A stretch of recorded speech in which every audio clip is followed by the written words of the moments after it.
Bem-vindo ao Conselho Consultivo desta sexta-feira em que em Angola se disputam eleições importantes, neste país que tem laços muito importantes, históricos com Portugal. Vamos também olhar para a Europa e vamos olhar para a última visita da Troika a Portugal. É convidado desta edição o Rogério Fernandes Ferreira. Bom dia, obrigado por estar nesta edição do Conselho Consultivo. Começamos por Angola, neste dia importante para este país, importante também para Portugal e para a nossa história, para além das relações económicas. Um país que está numa fase de transição, até no sistema fiscal, que é obviamente um dos atrativos, ou pode ser um dos atrativos, para atrair mais investimento, ou para levar mais investimento para este grande gigante da economia africana. Sim, de facto, aliás, como a peça indica, Angola é de facto, neste momento, um parceiro muito importante para Portugal.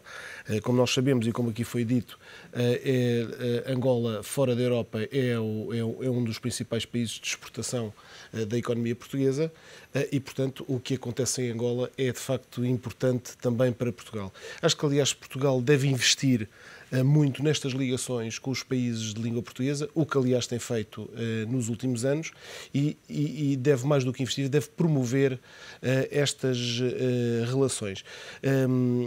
Do ponto de vista aliás, há várias coisas em que Portugal pode de facto ajudar estes países e até designadamente aprender também com eles e nomeadamente em matéria fiscal, uma vez que em Angola está em curso uma reforma tributária.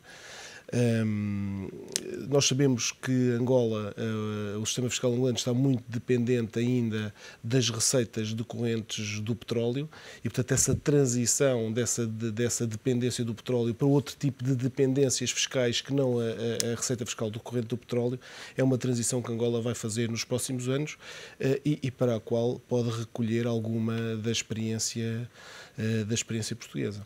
Rogério, um dos grandes desafios que a economia angolana tem nos próximos anos é, obviamente, produzir mais internamente aquilo que precisa, e precisa cada vez mais, porque felizmente há cada vez mais angolanos a consumirem e a terem um nível de vida superior. É também um desafio para as empresas portuguesas que têm de passar de um modelo de exportação e, eventualmente, para um modelo de investimento direto no próprio país. Sim, aliás, esse investimento direto de empresas portuguesas em Angola tem vindo a decorrer com alguma naturalidade. E é assim necessariamente porque Angola é também o principal país de exportação de mão de obra portuguesa, na justa medida em que nós em Portugal temos um desemprego que sabemos que ronda os 16%, e que faz sentido que esse investimento das empresas portuguesas vá para Angola precisamente também para ajudar para ajudar na diminuição do desemprego em Portugal. Rogério, só para terminar, um ponto mais histórico relativamente a esta questão angolana, não deixa de ser curioso e, enfim, também gostava de ter um bocadinho a sua opinião sobre este assunto, que a nossa relação com os ex-países onde tínhamos colónias, ao contrário de, por exemplo, a França ou até a Inglaterra ou até a Espanha, acaba por ser um pouco diferente. Esta relação muito fraterna entre os vários povos, do ponto de vista económico, onde obviamente as relações têm vindo a ganhar um incremento muito grande, mas mais importante do que isso, as relações muito boas entre estes vários países, Portugal, Angola, Moçambique, Brasil, Cabo Verde, enfim, todos os outros, onde de facto isso marca uma grande diferença e também uma grande cooperação ao nível destes anos, mesmo depois de uma fase um pouco menos agradável. De facto, Portugal foi dos últimos países do mundo a fazer as suas descolonizações, mas nós verificamos que a relação de Portugal com os países de língua portuguesa é de facto uma relação que tem vindo a crescer nos últimos anos de uma forma muitíssimo positiva. Julgo, aliás, que Portugal, tal como os outros países, mas Portugal tem de facto muito a beneficiar com o incremento destas relações. Aliás, até do ponto de vista geográfico, quer dizer, Portugal está do ponto de vista geográfico, está num ponto nevrálgico para servir de ponte entre o Brasil e a Europa e entre a África e a Europa. Tanto mais que temos portos de águas profundas que estamos a desenvolver, como é o caso de Sines, e estamos também a promover, digamos, ligações ferroviárias de alta ou de média velocidade com a Europa. Portanto, há aqui, digamos, sinergias que se podem encontrar ao nível de todos os países de língua portuguesa, designadamente pensando em mecanismos para fomentar e para promover estas relações também do ponto de vista económico. E a fiscalidade aqui também, mais uma vez, pode ajudar, julgo eu, se houver alguma inteligência para para encontrar soluções fiscais que promovam, de facto, estas ligações. Não deixa de ser curioso que, passados tantos anos da nossa história, voltemos a olhar para o futuro, olhando para o passado, certamente, Exatamente. e perspectivando esse futuro. Rogério, vamos olhar também para a questão portuguesa. A Troika está fazer mais uma avaliação relativamente ao desempenho português. Há aqui alguns pontos positivos, certamente. Há algum desajuste, ou pelo menos alguma derrapagem relativamente à questão do déficit. Já foi comunicado por parte do Governo que devemos atingir 5,3, próximo desse valor no final do ano. Mais importante do que isso será saber qual a posição final que a Troika vai ter relativamente a essa derrapagem. Que comentário lhe merece esta derrapagem relativamente ao objetivo inicial traçado pelo Governo? Bom, tanto quanto parece, a derrapagem que existe não é tanto ao nível da contenção da despesa, é mais ao nível da diminuição da receita e, nomeadamente, da receita fiscal. Nós hoje estamos perante estados fiscais em que o imposto é, de facto, a receita por excelência. E o que se verifica é que, mercê da situação económica na Europa e também mercê das medidas de austeridade e diminuição do consumo interno e até de mudança de paradigma, um ponto de certa forma, da economia portuguesa, em que estamos a depender um pouco menos do consumo interno e a promover as exportações, é natural que, de alguma forma, as receitas fiscais diminuam. É certo que provavelmente diminuíram mais do que aquilo que se previa e de facto, neste momento, temos aqui um problema que tem a ver com a derrapagem do déficit já assumido até ao final do ano, em que o Governo aponta esses valores de passarmos da previsão dos 4,5 para os 5,3. É provável até que esse valor, com essa precisão neste momento, é difícil ainda de calcular, mas rondará de facto entre os 5 e os 5,5 com uma grande probabilidade. Bom, para isso, colocam-se na mesa várias soluções.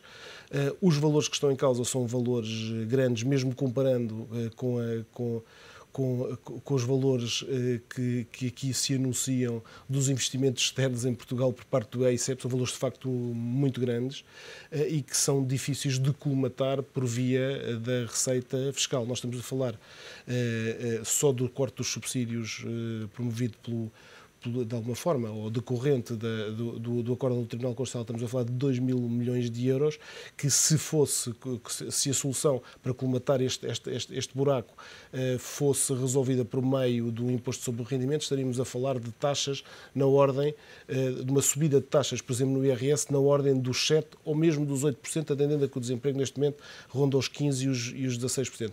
Portanto, por via fiscal, a solução não é possível alcançar, não é possível provocaria alcançar. certamente um maior arrefecimento ainda da economia. Claro, e portanto acho que as soluções vão passar provavelmente por um misto de aumento de receita e também por novas medidas de diminuição da despesa e não sei até que ponto numa admissão de uma derrapagem do déficit orçamental e uma assunção por parte da Troika de que de facto vai ser outro. Se calhar provavelmente poderá passar também por um misto de receitas patrimoniais. Portanto, admito que se deixa aqui alguma margem para algumas soluções do tipo de medidas extraordinárias também.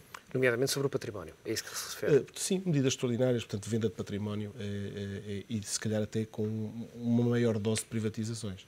Muito bem. Rogério, o último tema da nossa agenda tem a ver com a Europa, com uma Espanha que tem vindo ao longo destas últimas semanas a entrar numa fase bem mais difícil, cada vez parece estar mais próximo do resgate, com a Catalunha a pedir também ajuda, a Valência também.